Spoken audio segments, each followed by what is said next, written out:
皆さんこんにちは。好奇心 TV です。今回の動画は、今現在中国で猛威を振るっているヒトメタニウムウイルス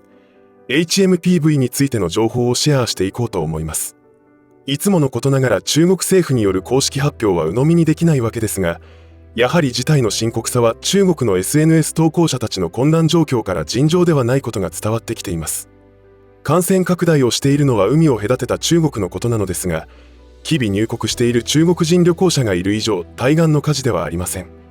パニックにならずに個人ができる対策を粛々と行う必要があると思います。ぜひ最後までご視聴ください。このチャンネルでは、自分や家族の身を守るためにできることや、日本人がこれ以上騙されることがないようにするための情報を発信しています。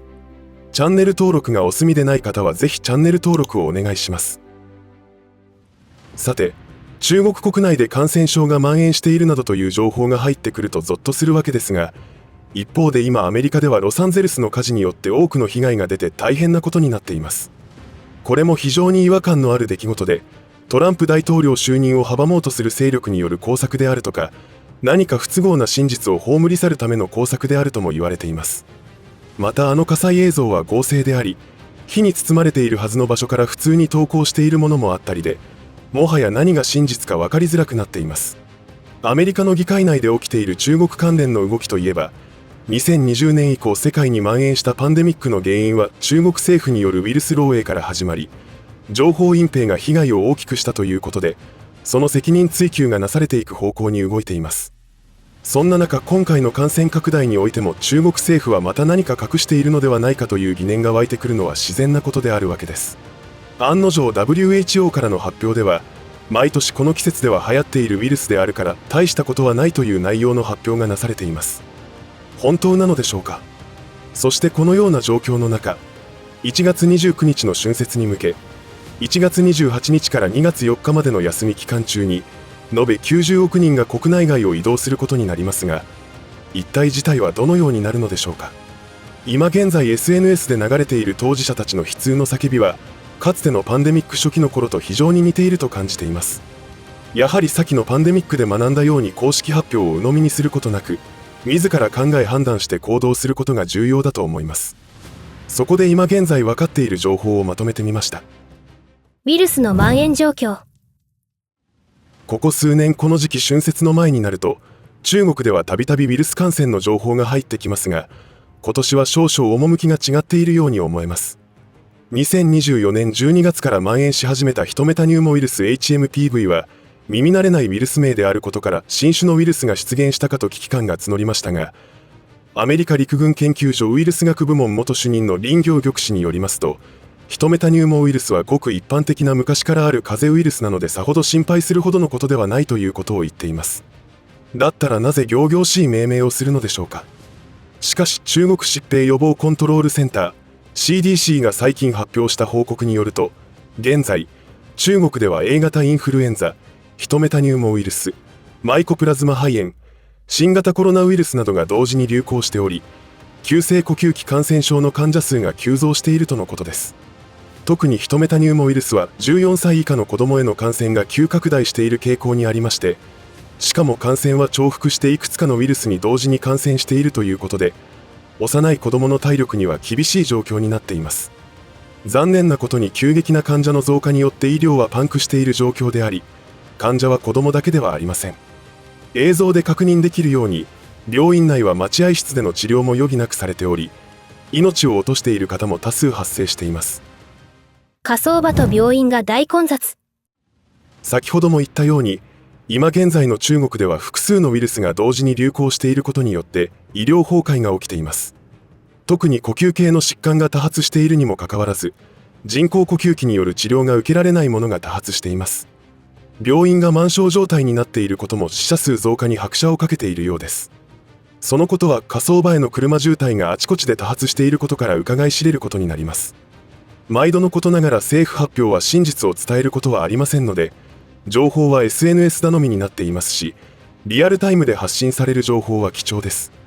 SNS を通じて各地から伝わってくる状況というのはかなり深刻だと思います。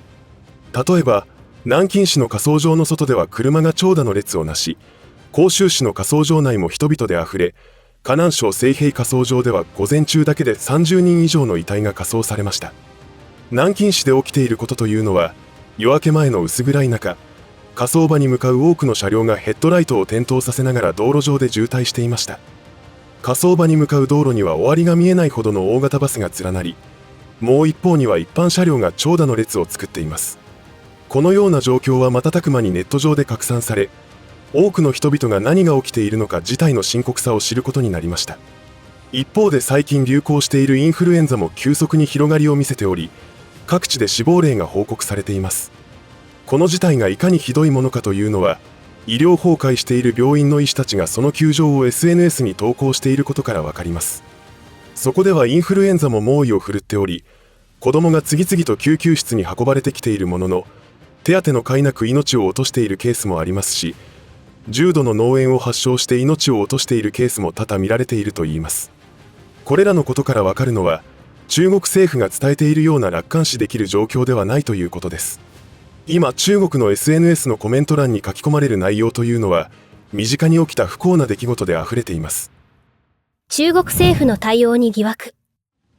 毎度のことですが、中国政府が発表していることには真実がなく、事実を隠蔽することで事態をさらに悪化させるということが、今回も起きているのではないかというのが専門家の懸念事項です。先ほど触れたアメリカ陸軍研究所ウイルス学部門元主任の林行局氏は、中国政府が今年特にこのヒトメタニューモウイルスを強調している点には疑問を抱いているようです。というのは、政府が他の深刻な呼吸器ウイルスの存在を隠すためにヒトメタニューモウイルスを前面に出している可能性があるのではないかと分析しています。また、感染の重症率や死亡率について詳細なデータが提供されていないことも問題視しています。もしかすると新たなかなりヤバい致死率の高いウイルスが現れている可能性があるかもしれません。また新たな大規模感染の波が来るのかもしれないという可能性も視野に入れておかなければ、あの悪夢が再びということになってしまいます。私はこの関連の情報を調べていて、2020年のあの時の悪夢がよぎりました。特に今月はトランプがアメリカ大統領に就任するという一大イベントがあるだけでなく、トランプが大統領になってから悪の組織を殲滅していくことを宣言しているわけですから、そうさせまいという力が働くのは当然だと思います。中国という国は中国共産党の組織化にあるという事実は意外に知られていません。つまり日本のように国家の中に自民党や国民民主党などの政党があるのではなく、中国共産党によって作られた国が中華人民共和国という形をとっており、人民解放軍は中国共産党が抱える軍事力です。よって中国共産党が過去にどんなことをしてきたのか、どんなことを考えているのか、それによってどんな歴史的悲劇が起きてきたのかを知ることは、これからの日本の安全保障を考える上でかなり重要なことになってきます。国家や国民を守ることを使命としなければならない国会議員が、誰がどう見ても中国のために国政を行っているという今現在の日本はやばすぎるわけです。日本の渡航制限。そのような状況の中、日本政府の対応はどうなっているのでしょうか。最近話題の岩屋外務大臣は、のこのこと中国にまで出かけていき、中国からの旅行者のビザの規制を緩めることを決めてきました。この話をしていくと話が大幅に脱線するのでやめておきます。中国で起きている急激な感染拡大に対して、日本政府は中国からの渡航者制限をするなどの対策は全くしていませんし、事の重大性も分かっていないと思います。中国に操られていると言われている WHO もあの時と同じ、大した問題ではないという認識でいますから、なんだか嫌な感じがしてしまいますよね。あの時と全く同じですから。案の定、日本政府や専門家の見解は WHO と同意見で、私たちには聞き慣れないヒトメタニューモウイルスという存在は、医学の世界では昔から知られたものであり、1958年よりも前から存在していたもので、誰でも一度はかかったことがある風邪だから心配には及ばないと言っています。そのような認識ですので、中国からの渡航制限も実施するわけがありません。せいぜい手洗いとうがい、マスクの着用をしてくださいと注意喚起するくらいです。本当にその程度ならいいのですが、中国で起きている大量の死亡者数をどのように説明するのでしょうか。2020年の時に中国政府が発表していた内容は現実とはかなりかけ離れた感染状況でした。ところが携帯電話の解約数や骨壺の注文数の爆増などによってその被害の大きさが SNS を通じて知ることができました。あの時も火葬場への車の渋滞が報告されていましたし、待ちきれず河原でダビに伏す動画も SNS 上に流れていました。何かが起きているとしたらまた大変なことになりますので、これからも情報を追っていきたいと思います。いかがだったでしょうか。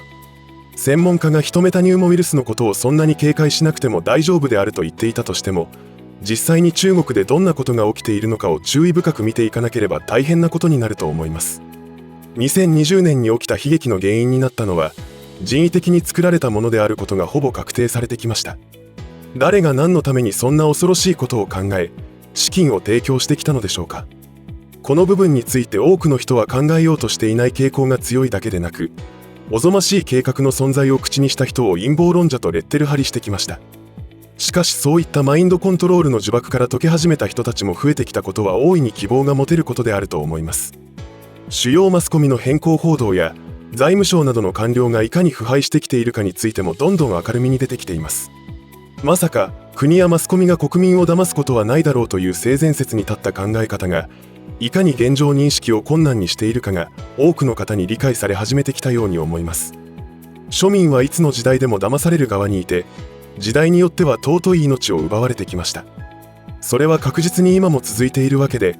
人類史上最も邪悪で危険な状態になっていると思います。